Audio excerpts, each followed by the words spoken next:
So most people today are trying to be really healthy, but the way that they're going about it is actually causing more harm than good. Whether it's cold smoothies first thing in the morning, fasted workouts, skipping breakfast, or just pushing through exhaustion because of discipline, and then wondering why you might feel bloated or tired or just a little bit off.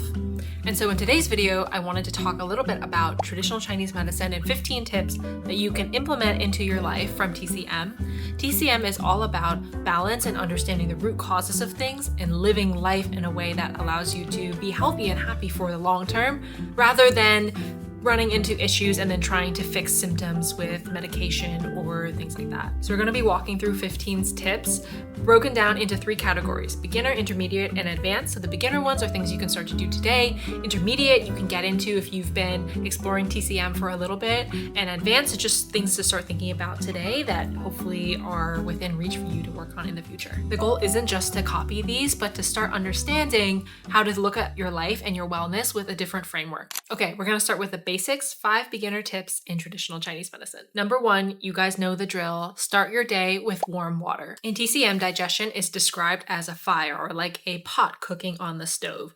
And when you wake up, the first thing you want to do is turn on the heat before you expect things to be cooked inside.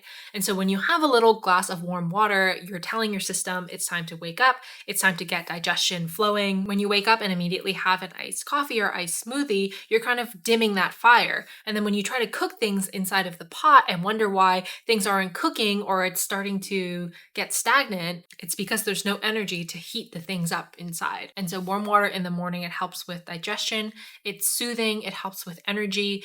And the whole idea behind warm water is it's not just the warm water going into your body, but it's the fact that you're doing something kind for your digestion. When your digestion is warmed up, it can process food into energy well. And when your body's doing that well, you're going to be happy and you're going to feel good. In TCM, the root of many problems is weak digestion. So that's why no matter what pattern you have in TCM, your acupuncturist or TCM doctor will tell you to introduce more warm water into your diet. It's exactly because digestion is seen as such a root cause to so many problems in TCM. So yeah, start your day with warm water, have it throughout the day.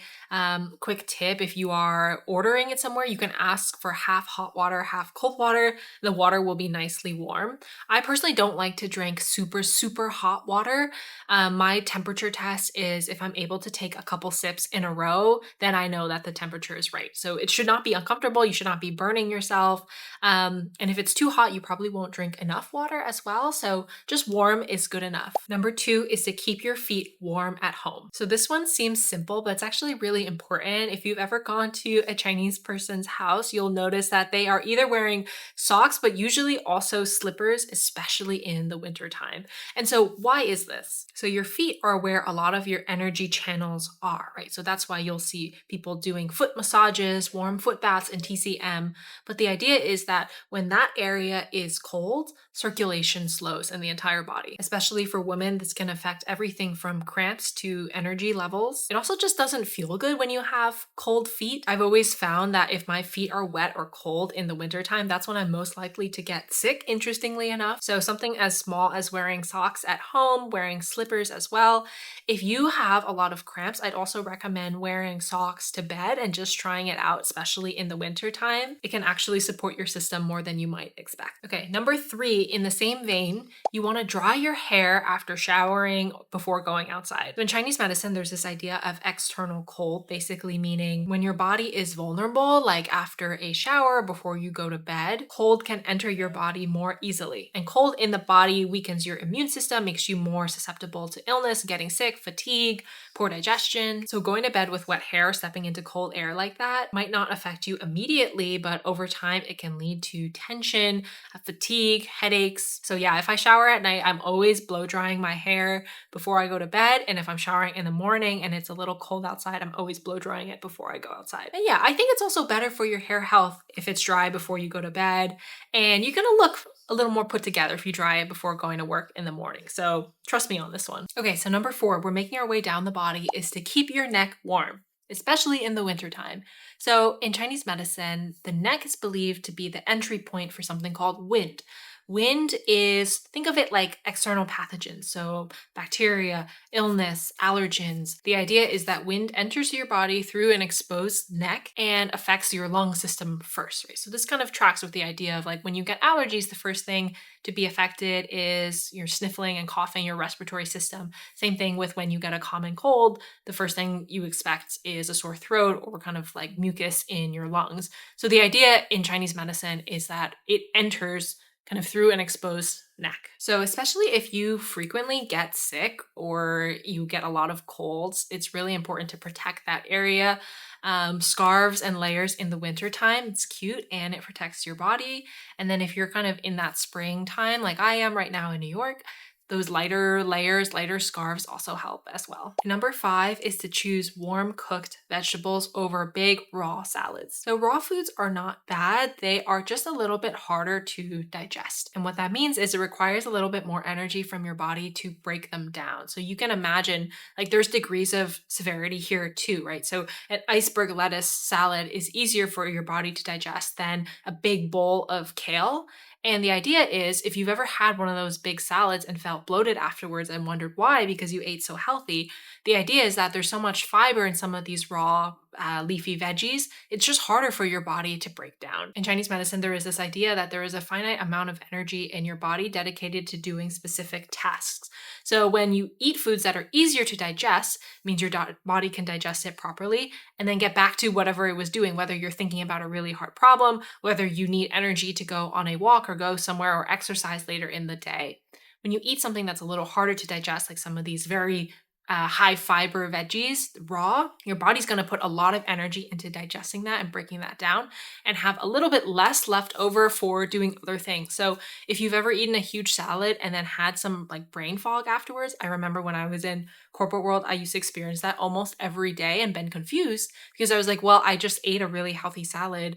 Why am I having brain fog now? It's because your body is putting all of its energy into digesting that salad. Now, I'm not saying to stop eating your kale and your veggies. No. I'm saying to cook them and eat them warm. So when you cook them, you help break down some of those harder to digest fibers, and it just becomes easier for your body to break down. So especially if you're prone to bloating, fatigue, constipation, anything digestion wise, I would definitely give this a try because you want to support your digestion instead of taxing it, and eating warm cooked things is one of the easiest ways to do that. Okay, once you have those down, the next 5 get into our intermediate layer, which require a little bit more awareness. So I believe in you. I think you can do it. Let's get into it. Number 6 is to warm your system before eating cold foods.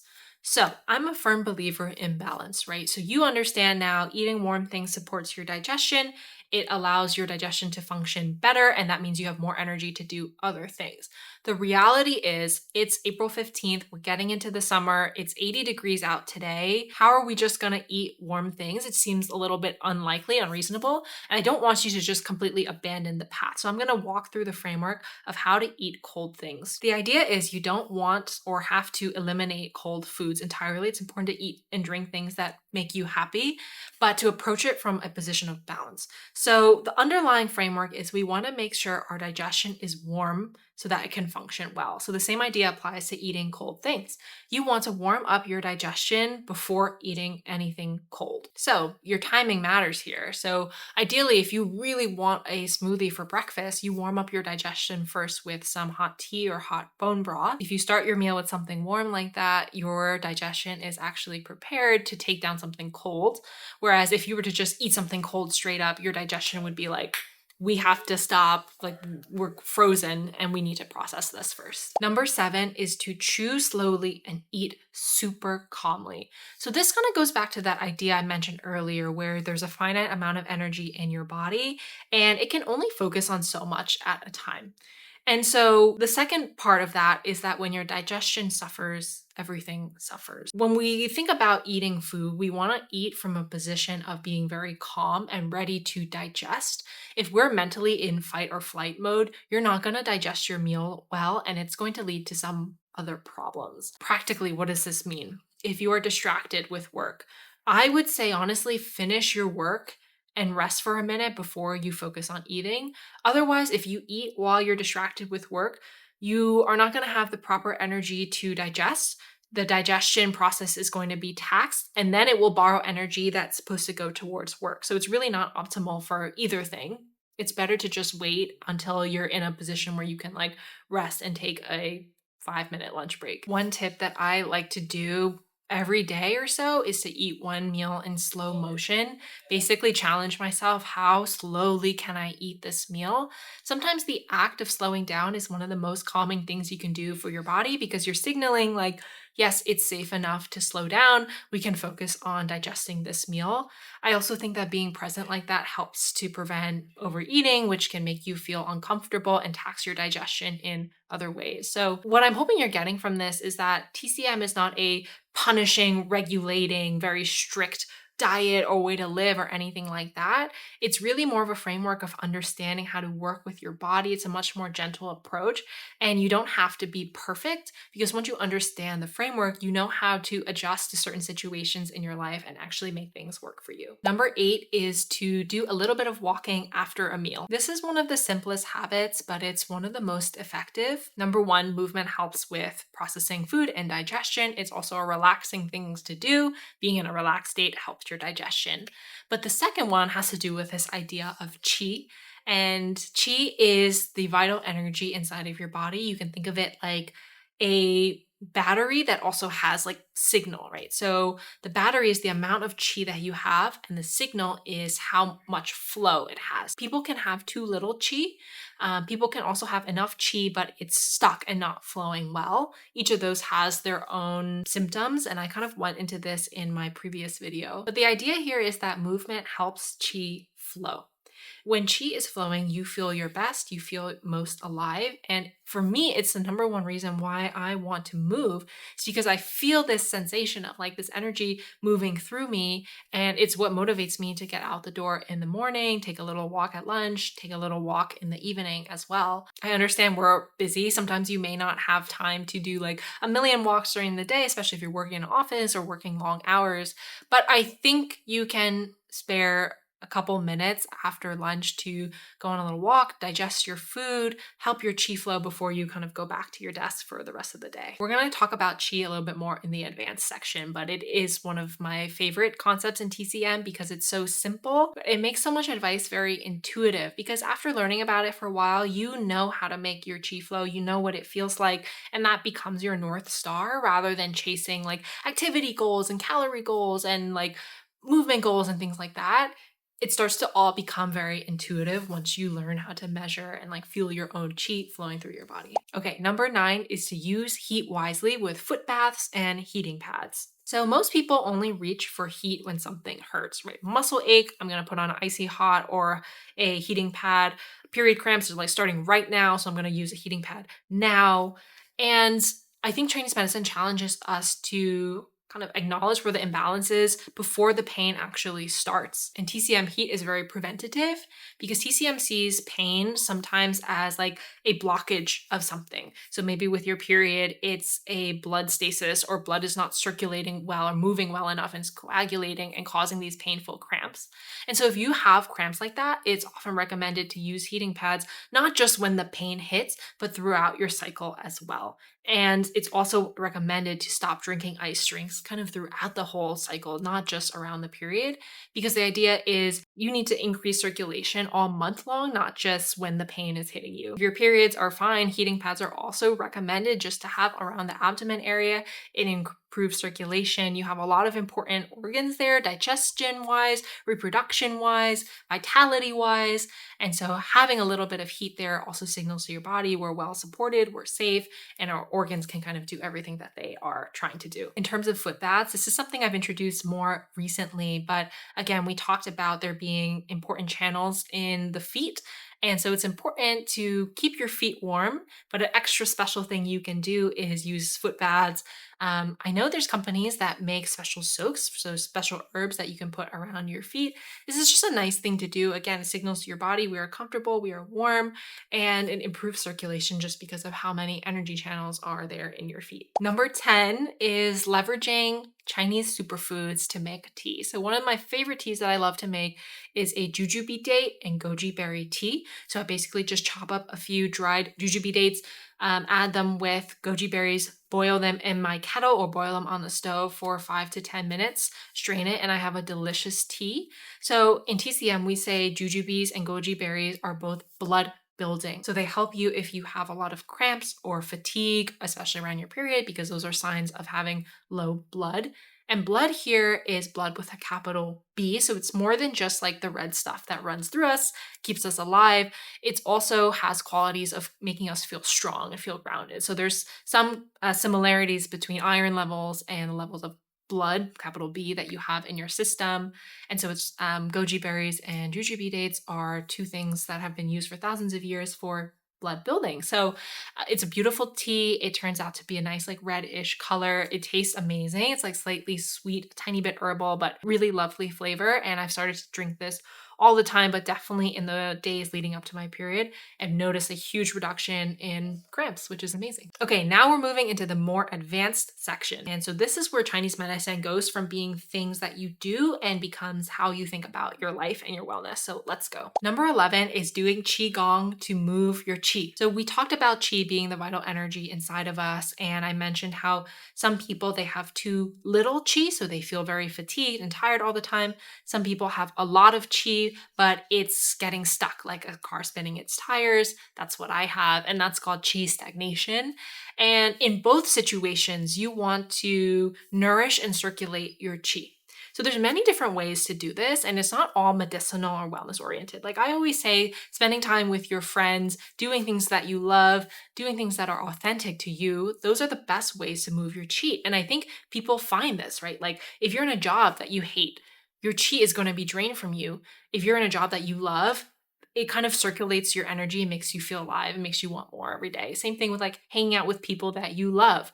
That circulates your Qi. Hanging out with people that you don't like so much is one of the biggest drains on your Qi out there. But when we talk about like doing this in a kind of practice way, how do we practice moving our Qi? Qigong and Tai Chi are the practices for that. So I'm gonna link some YouTube videos here that you can check out. Some of my favorite accounts are QiYoga with Luchin. She is amazing. She has so many videos out there. And I think she also has a membership where you can go check out more of her videos. Every time I do Qigong, I feel really alive afterwards, and it feels really silly to say, but I think Qigong would not have survived thousands and thousands of years if it didn't do something special for you. A lot of issues in Chinese medicine come down to this stagnation. That stagnation leads to irritability, it leads to having a short fuse, it can affect your digestion, it can affect your sleep and make you wake up during the night. And it's important to move your Qi both physically and emotionally. Qigong is a way to gently restore that flow. It's kind of a mix of like yoga and dancing. It's really beautiful, it's really fun. It's not intense or extreme, but over time, it can make a big difference in how you feel. So I try to do 5 minutes every morning. I don't do it every day, but I aim for like 5 days a week.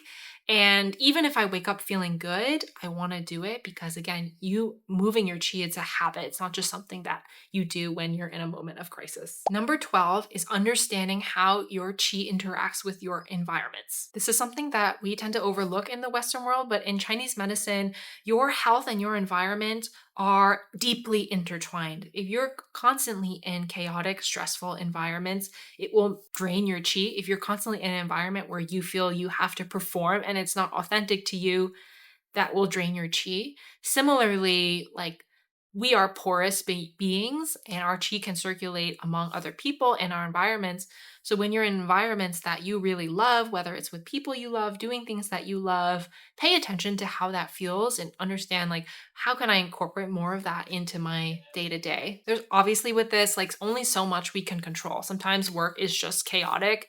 But I think the way to tell is like when you put more energy into your work projects, does it come back to you in the form of new energy and new opportunities? Or is it constantly just a leak that goes somewhere and doesn't come back to you?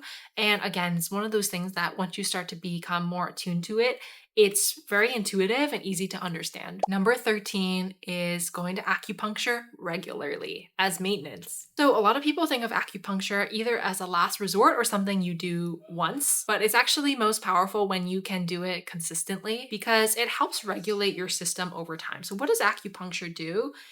For me, it does two main things. The first is it unblocks areas that have stagnation. There are points in my bodies where I have noticed the pain or soreness when the needle goes in has decreased tremendously since I've been going more regularly because my chi has been flowing more regularly through those points.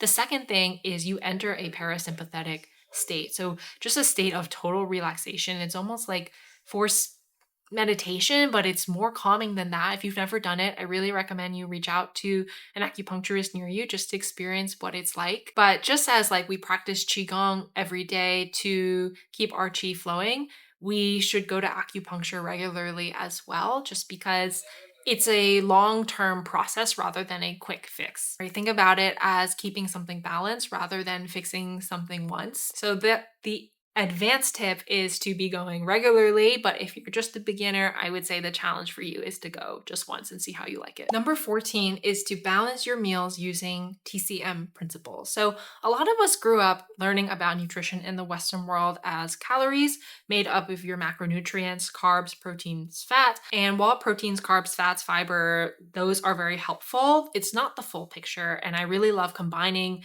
my understanding of macros with traditional Chinese medicine to form a more complete way of looking at food in my body. In Chinese medicine, food has qualities. So it's not just how much energy or calories does it have, but there's a temperature component. So of course, foods can be physically cold or hot, but foods can also be energetically cooling or warming, right? So foods like pears, watermelon, cucumbers, those are energetically cooling foods. Foods like spices, ginger, nuts, those are energetically warming foods. So it's not just about the physical temperature.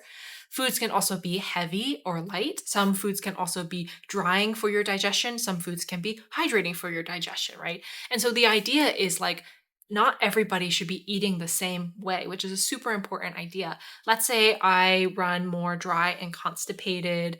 I would want to avoid foods that are too warming and drying, right? So ginger is something that I actually don't use that much because it's not meant for my pattern. But someone who runs cold and has a lot of fatigue, they might benefit from using some of these more warming ingredients in their diet because they need a little bit more warmth and circulation. So instead of asking, like, is this healthy, point blank, yes or no, try to break down the qualities of the plate so that they're balanced for your pattern. And so I think this makes sense when you think about someone who's like very cold and depleted. For them, eating cold smoothies, raw salads is going to be extra bad for their pattern. Whereas someone who has a very strong digestive fire and good bowel movements, like they can probably get away with it a little bit more, right?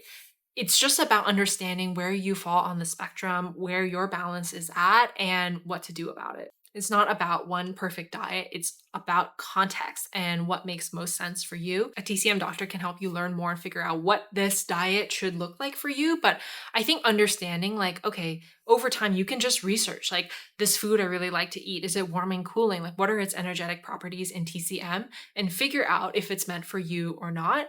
And over time, I think it just becomes more intuitive, right? Like for me personally, like, okay, I don't want to have a ton of ginger, but I like the flavor of ginger. So how do I balance a dish that has ginger with something cooling, right? So instead of extremes, which is really tough for your digestion anyway, focus on making sure your digestion is supported in a way that makes sense for your system. Okay, number 15 is to balance your life using the principles of yin and yang. So this is really the core principle of everything in Chinese medicine. And you guys know yin yang, very famous symbol, but what does it mean? Yin is the cooling, nourishing, restorative side. Yang is the outward, fiery movement and momentum side of things. And so the idea is that, like a balanced life, you have both yin and yang, but you also have yin in yang and yang in yin. So what does that mean and how do you apply it to your life? You can start to kind of associate different phases or moments of your day, of your month, of your year, of your life using yin and yang. And that will tell you when you need to incorporate more of the other. So let's say, I'm going to give you some example. Let's say you're a student in school.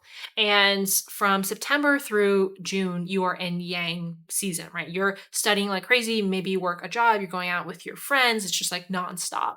And then the summer, maybe you're just like chilling at home, and it's a very yin period of your life. So, how would a Chinese medicine doctor look at that? They might say, like, okay, well, are you getting enough yin during the school period, right? Are you baking in time for a restorative rest, a little bit of meditation, a little bit of journaling, some quiet nights in? Like, are you going through it in a way where like you're going to make it to the end, or in a way that's just like I'm sprinting to the end and like seeing what I have left there?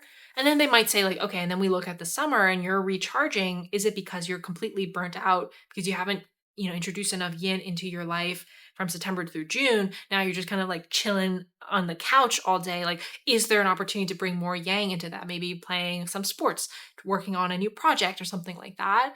And so that's a sample idea of like a very specific one. But I think for people that are working a ton and living very yang lifestyles, like let's say you live in a city and you're working all the time, you go to these intense workout classes and you're going out with your friends and you're traveling a bunch, like that's a very yang lifestyle. How do you just find moments of yin throughout the days and the weeks and the months? Maybe it's meditation, journaling, and qigong in the morning. Maybe it's like a quiet night in again. Maybe it's taking a short trip if you can, just to like really restore. And the idea is that like someone who's all yang is going to burn out at some point. You just can't make it past like 5-10 years or so. And if you're serious about your career, making it further than that should be important to you. And so the idea is like the best way to endure that and be a good performer forever is balancing yin and yang throughout. And just to say that building in more yin can be really simple. Maybe it's just putting your phone away 30 minutes earlier before you go to bed and reading a book instead of like doom scrolling until you fall asleep. Maybe it's just dimming your lights at night to signal to your body like, okay, I'm winding down. It's time for bed soon. It's not realistic to completely eliminate stress or, like hardcore activity, but we just want to be able to signal to our bodies that both sides of this exist and that there will always be a little bit of rest amongst the output. Okay, well, thank you so much for making it to the end of this video. I'm so curious which of these 15 tips you're most excited to implement and which you're maybe a little bit nervous about. Let me know in the comments if you have any questions. Let me just say that the goal of this is not to do all 15 things perfectly every day. It's just to start understanding a different framework of wellness that's actually going to take care of you and improve your relationship with your body. Your body is always communicating with you. Traditional Chinese medicine just gives you a way of understanding what it is saying and how to respond to it appropriately. So if you're completely new, start small, try a few things, see how you feel, and then when you're ready, come back for more. I'm super excited to be filming more YouTube videos this spring and summer. So if you like this video, definitely leave a like if you can, leave a comment with what you're working on and which habit you're most excited about. Subscribe so you don't miss any videos. And I post a lot more short-term stuff on my Instagram. I post essays on my Substack, so you can find me anywhere where you like to keep up with people. But yeah, thank you so much for making it to the end and super excited for the next video.